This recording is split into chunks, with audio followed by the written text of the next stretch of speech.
Hello ladies and gentlemen, what's up? It's Papa Bale and welcome to the channel. You might not be able to see these gauges very well, but I'm going to turn it up to 50 volts.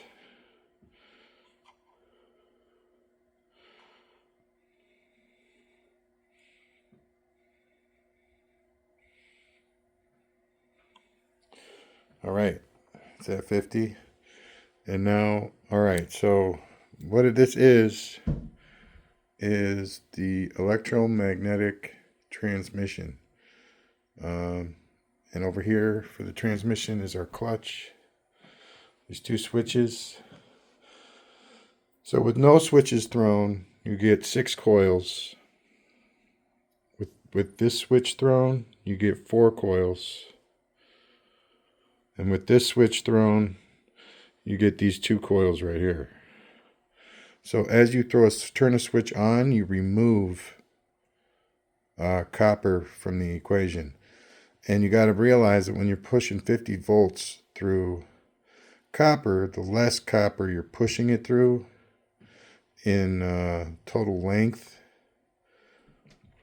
the more reaction you're going to get. You'll see what I'm talking about when I turn this on. Alright, so we're going to nudge it 1 magnet.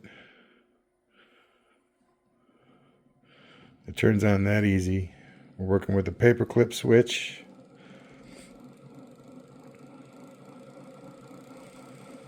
I want to make a copper on copper, but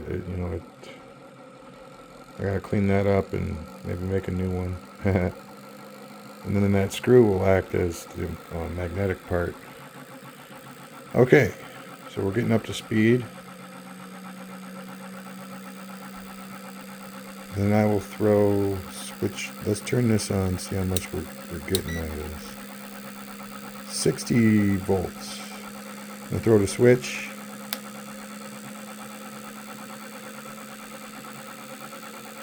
The voltage is definitely increasing. Our light just turned on. We're at 76. This is how much voltage is coming out. Again, 50 volts going in, less than 10 milliamps. So we're definitely getting out more than we're putting in. That is a fact at this point.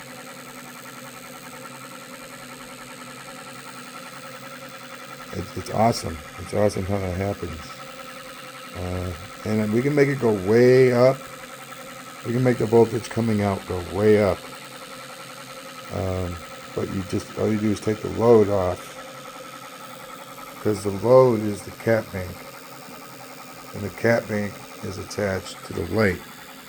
So when the light goes on, you get the load, which brings it down to 76 volts. Anyway, let's throw the third switch, or the second switch, which is the overdrive. And look at the light now. And we're getting plasma. We're getting arcage. Blue plasma.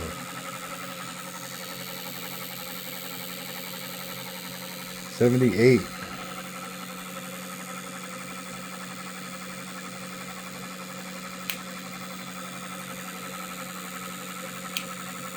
That is so cool.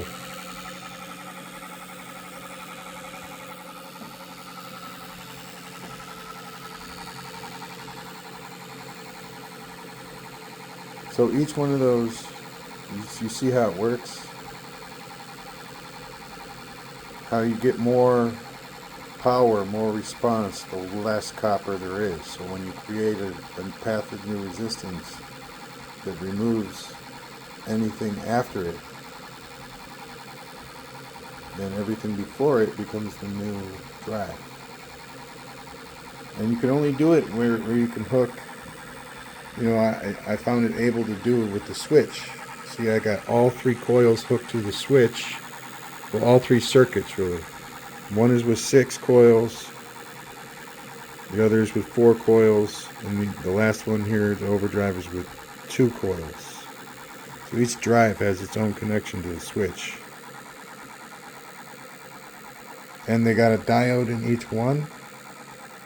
So none of that energy will fall back onto another drive or a different coil set. They're all separate.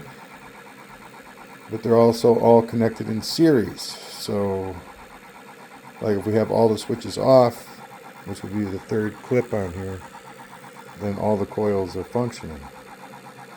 It's really kind of neat.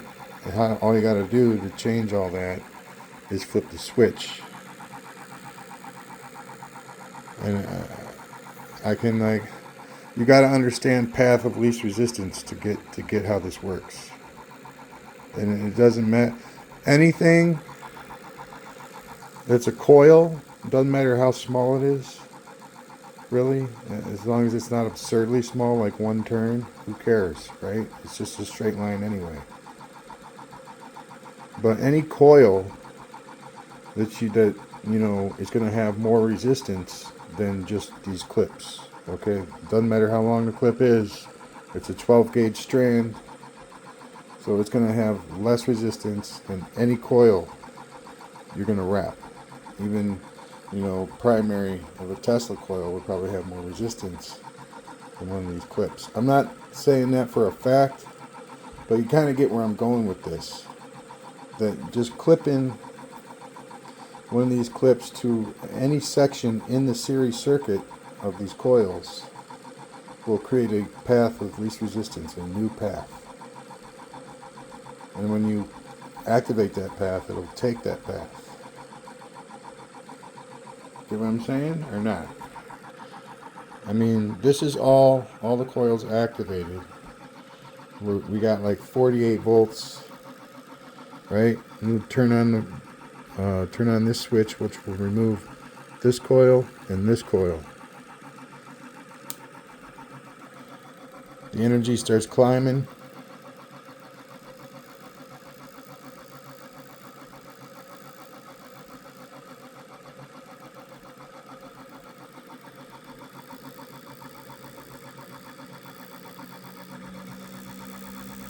Put a little bit of pressure on that.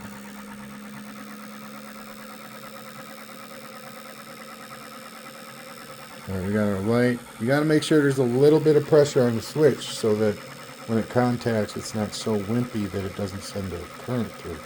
And believe me, this matters a lot. It doesn't matter. I don't care where you're coming from.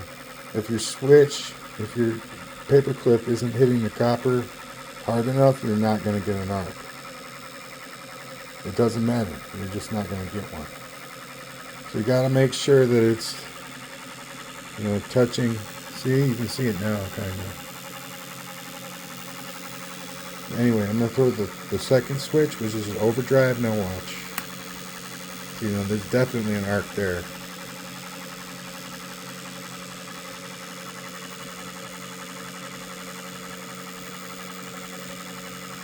About 200 milliamps being drawn on the circuit though.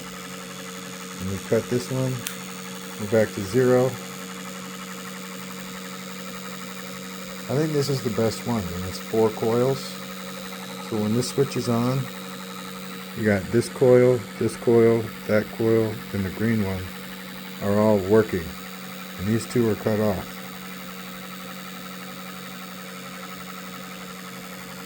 So again, making sure that the switch is in the right spot is hard to do sometimes.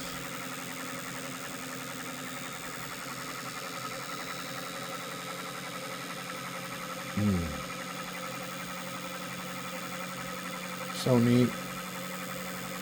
And yeah, you can manipulate. Whoever said you can't manipulate, what you're working on was a doofus. I'm sorry, even if it was Tesla. So you can't manipulate what you're working on. I'm doing it right now, okay? I'm manipulating it right now, and it's working better. It's not cheating. Whoever said it was cheating is a doofus. I remember hearing somebody say that that's cheating, manipulating, what's what on your circuit when it's on. I say that's more like magic than manipulation. Anyway, pretty cool, man. I don't think it's a wrongdoing in any way to adjust things, as in play. It's not cheating at all. And I don't get that. It's not a science fair. There aren't any rules.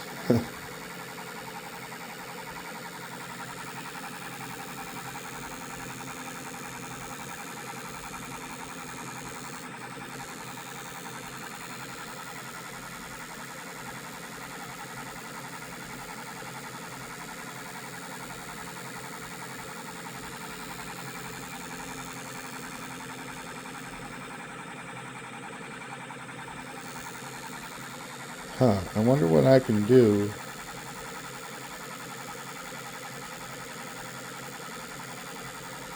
Huh. But I'm not going to mess with it too much. Alright, well, thank you very much, ladies and gentlemen. Peace out. Have a wonderful night. Please subscribe. Bye now.